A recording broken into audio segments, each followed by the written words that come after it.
IVF का treatment बिल्कुल simple ही होता है and it is almost similar to your normal pregnancy. In fact मैं ये बोलना चाहूँगी कि इससे रिलेटेड बहुत सारे मिथ्स हैं। जब भी वाइफ के पीरियड्स आते हैं उसके सेकेंड डे से हम पेशेंट को इंजेक्शंस लगाते हैं। तो जब भी हम आईवीएफ फेलियर के पेशेंट से डील करते हैं तो पहले हम ये रूल आउट करते हैं कि लास्ट साइकिल में क्या रीज़न रहा होगा जिसकी वजह से आईवीएफ फेल हुआ है। सारे 12 महीने आईवीएफ के रिजल्ट सेम ही रहते हैं। ड्यूरिंग स्टिमुलेशन ये एडवाइस नहीं किया जाता है, intimacy is not advisable. IVF को लेके ना लोगों के मन में बहुत डर है कि आईवीएफ ट्रीटमेंट होता कैसे है, इसका प्रोसीजर क्या है, शुरुआत कैसे होती है। डर इस बात का भी है कि कहीं ऑपरेशन होता है, कितना दर्दनाक ऑपरेशन होता होगा, इंजेक्शन जो लगते हैं वो कितनी पेनफुल होती होंगी। बहुत सारी कन्फ्यूजन और बहुत सारा डर जो है लोगों के मन में वो होता है और इसलिए वो शायद आईवीएफ के लिए जाते भी नहीं है। पर डोंट वरी, आज मैं Lakshmi Sharma the health site podcast के स्पेशल एपिसोड में आपको बताऊंगी कि आईवीएफ का प्रोसीजर कैसे होता है, स्टेप बाय स्टेप ट्रीटमेंट के बारे में हम जानेंगे। और इसीलिए आज हमारे साथ मौजूद हैं डॉक्टर मोनिका, जो कि कैलाश आईवीएफ की आईवीएफ स्पेशलिस्ट हैं। Welcome doctor Monika. Thank you for having me here. So doctor, जैसे कि मैंने मेंशन ही किया कि आईवीएफ को लेके ना बहुत डर का माहौल है, क्योंकि देखिए आईवीएफ मुझे ऐसा लगता है कि आज की डेट में उन कपल्स के लिए एक होप है जहाँ पे लगता है कि कोई चांस नहीं है पेरेंटिंग का। तो आपके पास, पहले मैं ये जानना चाहूँगी, आपका कोई ऐसा एक्सपीरियंस है, कोई ऐसा पेशेंट आपके पास डर कर आया हो कि भाई बहुत पेनफुल हो प्रोसीजर होगा? देखिए, मोस्ट ऑफ द पेशेंट्स जो भी आते हैं उसमें से 50-60% लोगों के मन में बहुत सारे डर होते हैं। इनफैक्ट बहुत सारे मिथ्स भी हैं सोसाइटी में जो उनको लगता है कि नहीं ऐसा करना चाहिए, ऐसा नहीं करना चाहिए। तो no, but IVF is very simple process. तो मैं लोगों से यही कहना चाहूँगी कि आप अपने मन से बिल्कुल भी डर निकाल दीजिए। It is a very very simple process. तो मैं आपको बताती हूँ कि आईवीएफ हम करते कैसे हैं। तो आईवीएफ में स्टार्ट करने से पहले हस्बैंड एंड वाइफ दोनों के इनिशियल इन्वेस्टिगेशंस किए जाते हैं और बहुत सिंपल से ब्लड इन्वेस्टिगेशंस होते हैं, जैसे हमारे रूटीन हेल्थ चेकअप्स होते हैं। तो उसमें कुछ, आई डोंट थिंक कुछ डरने वाली बात है।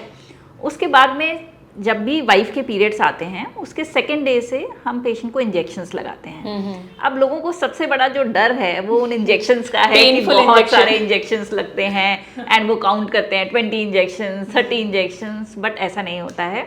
इंजेक्शंस यस डेली लगते हैं for around 10 to 12 days, but these injections are painless. जैसे हमारे इंसुलिन के इंजेक्शन होते हैं, पेशेंट दिन में 4-4 बार खुद ही लगा लेते हैं। तो ये इंजेक्शन बिल्कुल सिमिलर इंसुलिन जैसे ही होते हैं। और अभी हमारे पास एक रीसेंट टेक्नोलॉजी है जिसके अंदर हम पेनलेस, मतलब इन इंजेक्शन से भी कम पेन होता है। अच्छा। मतलब उसके ऊपर नीडल ही नहीं होती। These are needle free injections. तो वो टेक्नोलॉजी भी आप यूज़ कर सकते हो। और उसके बिना भी जो हमारी पहले वाली जो टेक्नोलॉजी है वो भी ऑलमोस्ट पेनलेस है। इंजेक्शंस के टाइम पे पेशेंट अपना रूटीन जो भी फॉलो करते हैं, इफ़ दे आर वर्किंग वो अपना काम कर सकते हैं, ड्राइविंग, जो भी काम वो करते हैं वो कर सकते हैं। तो ऐसा नहीं है कि इंजेक्शन लगाने के बाद उनको बेड रेस्ट करने की रिक्वायरमेंट है या मतलब ऐसा कुछ बड़ा हो जाने वाला है। It is a very very simple process. तो जो वुमेन्स के एग्स निकाले जाते हैं, क्या वो उसमें कोई ऑपरेशन या सर्जरी टाइप की चीज़ें होती हैं? देखिए, जो एग्स निकाले जाते हैं यस वो अंडर एनेस्थीसिया किया जाता है, बट वो बहुत ही माइनर सा प्रोसेस है और उसमें हम 10 मिनट्स के लिए पेशेंट को बेहोश करते हैं और एक नीडल से वो एग्स निकाले जाते हैं। उसमें कोई कट नहीं आता, कोई ब्लीडिंग नहीं होती है और उसके 3-4 घंटे के बाद पेशेंट की रिकवरी हो जाती है। तो it is a very simple process. तो इस चीज़ को भी लेके लोगों के मन में डर है ना कि प्रोसेस ही, मैंने जैसे बोला कि प्रोसेस को लेके ही मन में, लोगों के मन में इतना डर होता है कि वो आगे बढ़ते ही नहीं है इस चीज़ को लेके। यस बिकॉज आजकल लोग ना बहुत सारी रील्स देखते हैं जिसमें बहुत सारी I would say incomplete information होती है, इसीलिए शायद पेशेंट्स के मन में डर बैठ जाता है। मेल्स के सैंपल्स कैसे लिए जाते हैं और लैब में वो कैसे किस प्रोसीजर के थ्रू पहुंचता है? मेल सीमेन कलेक्शन के लिए हमारे पास एक अलग से एक रूम होता है जिसमें जो भी हस्बैंड्स होते हैं वो जाके सैंपल देते हैं। उसके बाद में एक प्रॉपर चैनल होता है जिससे कि वो जो सैंपल होता है वो कंटेनर में पेशेंट हमारी लैब तक पहुंचाता है। उसके बाद जो हमारे एम्ब्रियोलॉजिस्ट होते हैं वो उसको एग्जामिन करते हैं लैब में कि what ever the analysis report is, and फिर वो हम पेशेंट को हैंड ओवर करते हैं। तो लैब में जब एम्ब्रियो रेडी होता है तो फिर वो उसे कैसे इंजेक्ट किया जाता है? लैब में हम एम्ब्रियो कैसे बनाते हैं, जब हमने वो एग पिकअप किया उसी दिन हम हस्बैंड का सैंपल भी लेते हैं और उसकी टेक्निक होती है इक्सी, जिसमें नीडल से अंडर माइक्रोस्कोप हर एग के अंदर स्पर्म को इंजेक्ट किया जाता है। उसके बाद फर्टिलाइजेशन स्टार्ट होता है, ठीक है। जो नेक्स्ट डे फर्टिलाइजेशन होता है, वो फर्टिलाइजेशन को हम 5 डेज तक चेक करते हैं। सेल्स जैसे डिवाइड होता है 2 सेल, 4 सेल, 8 सेल, ऐसे ही हम डे 5 तक उसका वेट करते हैं। उस स्टेज को हम ब्लास्टोसिस्ट बोलते हैं। जो भी एम्ब्रियोज ब्लास्टोसिस्ट तक पहुंचते हैं, उनका प्रेगनेंसी देने का पोटेंशियल बाकी एम्ब्रियोज से ज़्यादा बेटर होता है। तो उन एम्ब्रियोज को हम अपनी लैब में फ्रीज कर लेते हैं। फ्रीजिंग के लिए हमारे पास अलग से कैन्स होते हैं और लिक्विड नाइट्रोजन के अंदर -196 डिग्री सेंटीग्रेड पे वो एम्ब्रियोज को फ्रीज किया जाता है। जब भी पेशेंट का यूट्रस रेडी हो जाता है, उसके बाद ये जो फ्रीज किया हुआ एम्ब्रियो है, ये हम पेशेंट के यूट्रस में ट्रांसफ़र कर देते हैं। और इस प्रोसेस में बिल्कुल भी पेन नहीं होता है। It is like your ultrasound. So it is a very simple process. So मतलब आप ये कह रही हैं कि जो ये IVF का ट्रीटमेंट या प्रोसीजर होता है वो बिल्कुल पेनलेस होता है? Yes, I would say almost painless. जब IVF का ट्रीटमेंट शुरू होता है एक बार, तो उसमें कितने दिन, कितने महीने लग जाते हैं वो कंप्लीट होने में, पूरा ट्रीटमेंट? ऑलमोस्ट IVF की 1 साइकिल 40-45 डेज में कंप्लीट हो जाती है, जिसमें कुछ 20 डेज, 15-20 डेज रेस्टिंग पीरियड्स भी होते हैं, रेस्टिंग पीरियड भी होता है। तो एक्टिवली पेशेंट को 5 to 6 टाइम्स हॉस्पिटल आना पड़ता है। 5 to 6 टाइम्स। और ये कितना दिन बताया आपने? 45 डेज। 45 डेज में कंप्लीट हो जाता है। अच्छा, अगर उस केसेस में क्या होता है जब IVF कई बार फेल हो जाते हैं, और रीज़न क्या है, फिर उसको कैसे फिर दोबारा से ठीक किया जाता है? देखिए, IVF फेलियर्स के बहुत सारे रीज़न हो सकते हैं, जैसे कि egg quality, sperm quality, implantation failure, uterine health या इम्यूनोलॉजिकल फैक्टर्स। तो जब भी हम IVF फेलियर के पेशेंट से डील करते हैं, तो पहले हम ये रूल आउट करते हैं कि लास्ट साइकिल में क्या रीज़न रहा होगा जिसकी वजह से IVF फेल हुआ है।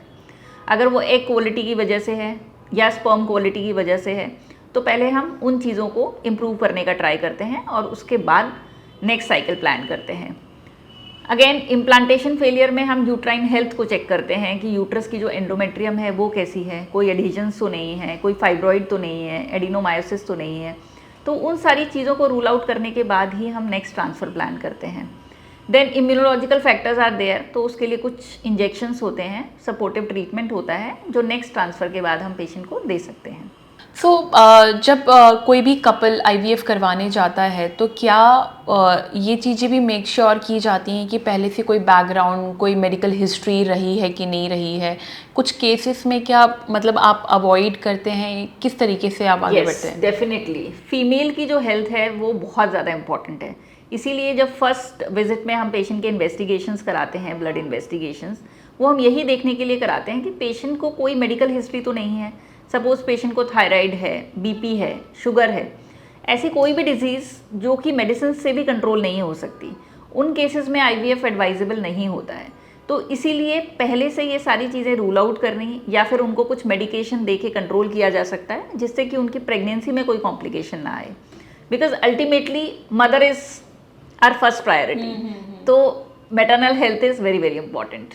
तो जब IVF हो जाता है, तो कोई चीज़ें हैं, कुछ बातें हैं जिनका ध्यान स्पेशली विमेंस को रखना चाहिए IVF ट्रीटमेंट के बाद? देखिए, IVF का ट्रीटमेंट बिल्कुल सिंपल ही होता है and it is almost similar to your normal pregnancy. In fact मैं ये बोलना चाहूँगी कि इससे रिलेटेड बहुत सारे मिथ्स हैं।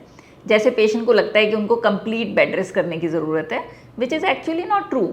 पेशेंट जो भी अपना रूटीन करते हैं फॉलो, वो कर सकते हैं। अगर वो वर्किंग है तो वो अपना काम भी कर सकते हैं। एंड दूसरा मिथ जो है, एक तो हम मिथ्स वैसे ही अभी पेनलेस के बारे में बात कर ही चुके हैं, और एक और जो मिथ है, पेशेंट को लगता है कि विंटर्स में रिजल्ट अच्छे होते हैं, समर्स में रिजल्ट अच्छे नहीं होते हैं। बट आई वुड से कि पूरे 12 महीने एक ही जैसे होते हैं। बट ऐसा मिसकंसेप्शन है क्यों? मतलब क्या लिंक है? I don't know. मतलब हमारे इंडिया में लोगों को लगता है कि सीजन्स का बहुत इफेक्ट पड़ता है IVF के रिजल्ट्स पे। अच्छा। बट ऐसा नहीं होता है। सारे 12 महीने IVF के रिजल्ट सेम ही रहते हैं। IVF के रिजल्ट्स डिपेंड करते हैं, जैसा कि हमने अभी बात की, egg quality, sperm quality, uterine health, but not on the seasons. So मेरा लास्ट क्वेश्चन आपसे ये रहेगा डॉक्टर मोनिका कि IVF ट्रीटमेंट के दौरान क्या कपल्स इंटीमेट हो सकते हैं? देखिए, वैसे ऐसा it is not an absolute no, but during stimulation ovaries का साइज थोड़ा बल्की हो जाता है। तो उसमें थोड़ा चांस होता है कि ओवेरियन टॉर्जन हो जाए, मतलब ओवरीज आपकी रोटेट हो जाए। इसीलिए ड्यूरिंग स्टिमुलेशन ये एडवाइज नहीं किया जाता है, इंटिमेसी इज़ नॉट एडवाइजेबल।